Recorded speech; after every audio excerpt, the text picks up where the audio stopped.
Hey, sorry about the noise.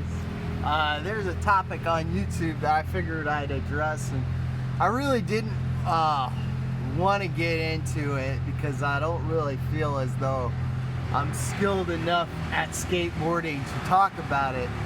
But I am probably one of the higher weighted people who skateboard. I've skated at 245. I think I've lost a little bit of weight since then. I'm like 239 last I weighed.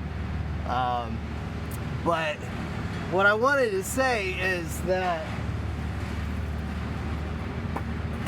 you don't need like a special setup. You don't need riser pads.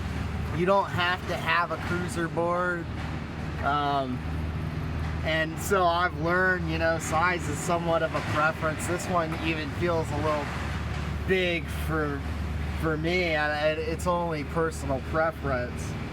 But yeah, you don't need riser pads or anything like that. But what you should do is think about what it is that stabilizes you when you're on a skateboard. So if you are kind of big and you want to start but you're afraid you'll hurt yourself, I would suggest doing something. I think it's called, I saw on it was a channel about movement. It was like a utilitarian type exercise, as opposed to like people who just lift weights.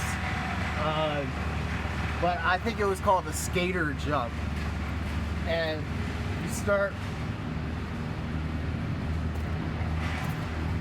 like that. And the reason I would suggest that is because, say you're really big, if you can't handle that kind of load on your ankles, then perhaps you should consider dropping some weight before you skateboard, or doing some functional fitness type exercises. So I mean, I could show more.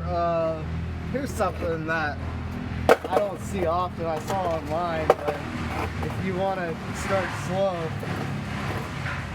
do a little exercise that helps build coordination. And I'm right by a windowsill, so you can try practicing these old school things to learn what it's like to jump up and off on your board. But mainly I wanted to show you those jumps because if you are really big and you're kind of considering skateboarding but you're afraid of hurting yourself, start there, because then you'll know if you could do that, you could probably stabilize on a board. So anyway, thank you. I figured I'd do something because I watched the whole clip on a guy who said you need riser pads and yada yada. Look, this is not anything. There's no riser pads.